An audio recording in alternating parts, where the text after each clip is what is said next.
of Paramhansa Yogananda. And I'd like to sing part of a chant that he composed. Why, O mind, wanderest thou go in thy inner home? Why, O mind, wanderest thou go in thy inner home? You are given power by pranayama, wake with all thy might. You are given power by pranayama, wake with all thy might.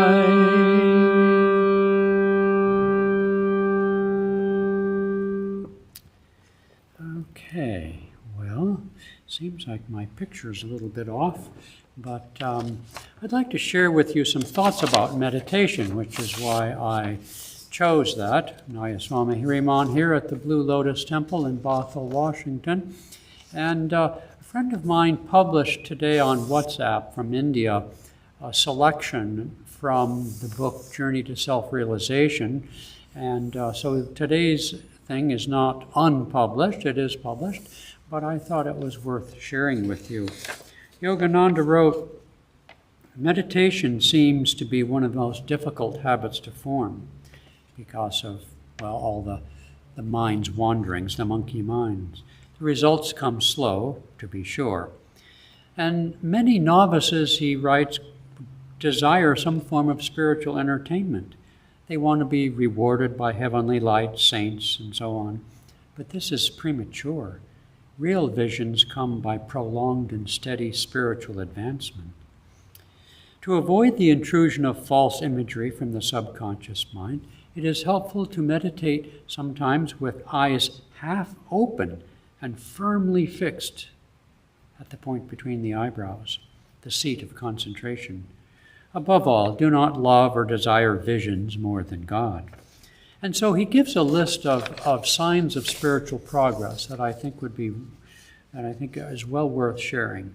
First off, an increasing peacefulness during meditation.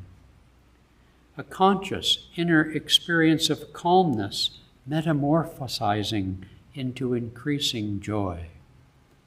A deepening of one's understanding and finding answers to one's questions in life through the calm, intuitive state of inner perception.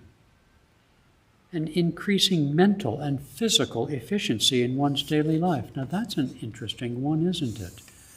It's seek ye first, and all these things will be added unto you. Love for meditation and the desire to hold on to the peace and joy of meditation in preference to getting all excited, attracted, or repulsed by the things of this world. An expanding consciousness of loving all with the unconditional love that one feels towards one's own nearest and dearest. Actual contact with God as the ever-new joy in meditation. And so these are just some of the things that Yogananda wrote. I've often said in my sharing of meditation with others that you have to want to meditate. Now, that may seem strange to some of you. Of course you want to meditate. Well, Yogananda put it this way: the soul loves to meditate, but the ego hates to meditate.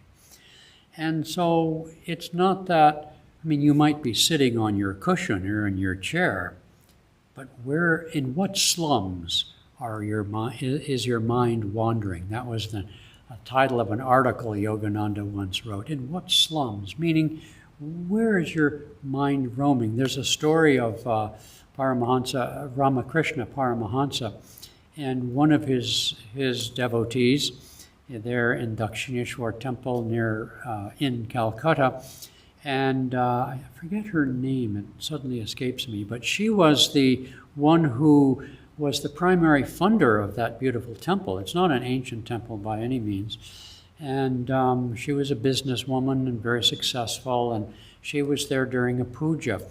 And in what I suppose is an ecstatic state, Ramakrishna, who was the pujari and doing the puja, turned and she was right there behind him, and slapped her in the middle of the puja. And of course, others were taken aback because she was his main benefactor for the temple. Well, I don't know if it was later or even in that moment, I'm not sure, I don't remember the story, but basically he could detect that her thoughts were on matters of business and not on worship, not on devotion during the puja. And so it is with our minds, isn't it, that they so easily wander off.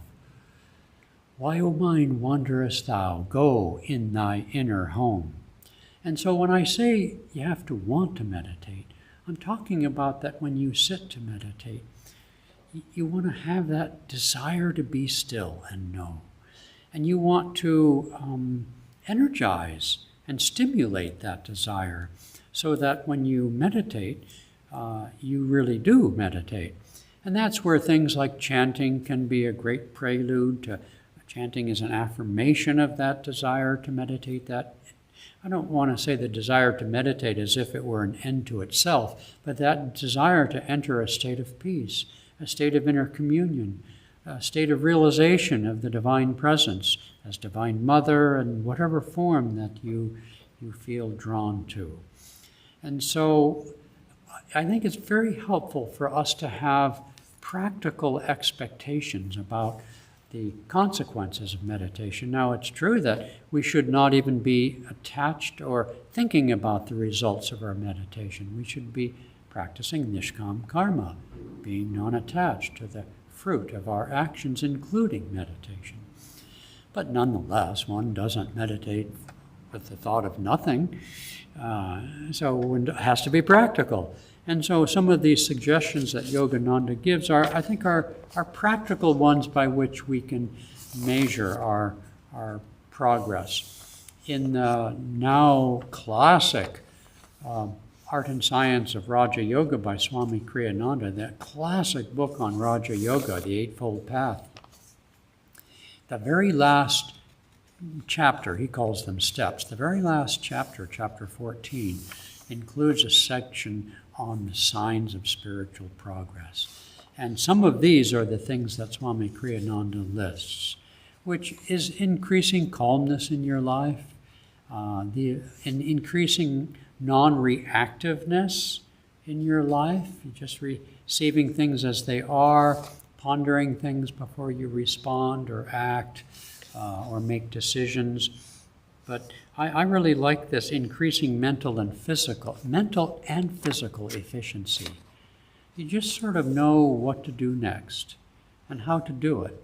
There's a well-known story of Yogananda's most advanced disciple, James J. Lin, known as Saint Lin by Yogananda, and given the avatar of Rajasi Janakananda, the name Rajasi Janakananda. And he was a well-known businessman. He was on the boards of many corporations. He was a self-made millionaire in the days where a millionaire was something. Now he'd be a billionaire. And but he wouldn't come into the office till late morning. And when some of his associates asked him, how can you afford to come in so late? You've got so many duties. He said, I can't afford not to come in late, because he spends the time deep in meditation. And with that, though he was a man of few words, he could make decisions instantly without a lot of agonizing committee reports and so forth. And he demonstrated that even in the presence of Swami Kriyananda, when years after Yogananda's passing, Rajasi was for a fairly short time, until his death, the acting president or spiritual director of Yogananda's work. He could get a financial report and after a long period of discussion, go back to some line item and identify it. And I saw this also in Swami Kriyananda when I would present financial reports to him. He wasn't particularly interested or he didn't use financial reports for decision making. He was much more intuitive, but he would always be able to identify the line item with a question that, under the circumstances, I often could not answer. And so he, in his own intuitive flow, was able to, show forth my own shortcomings, perhaps, or the shortcomings of that way of thinking, left brain, and so on. So, and the ability to feel loving towards people, no matter how they act towards you. That ability to stay calm, ability to stay loving, ability to stay calmly joyful under difficult circumstances, and especially in the midst or engaged with difficult people. Okay, I think that's probably all I'd like to say. I'm checking through, yeah. And again, getting back to mental and physical efficiency, that includes being creative and intuitive. And that includes, using my example of Rajasi, being solution-oriented, coming up. I can think of a friend who, when we'd have meetings years ago, that she was the one who almost always, and there was always yak about all the problems, but she would just, boom, come up with the solution. And that's what meditation can do for us. Help us to cut through the brambles of all the problems and see solutions and see answers, have insights into issues, of medical issues, for example, faced by a loved one, or our own body talking to us. We'll hear that voice far earlier in the process than perhaps otherwise. Okay, so, why, O mind, wanderest thou? Go in thy inner home.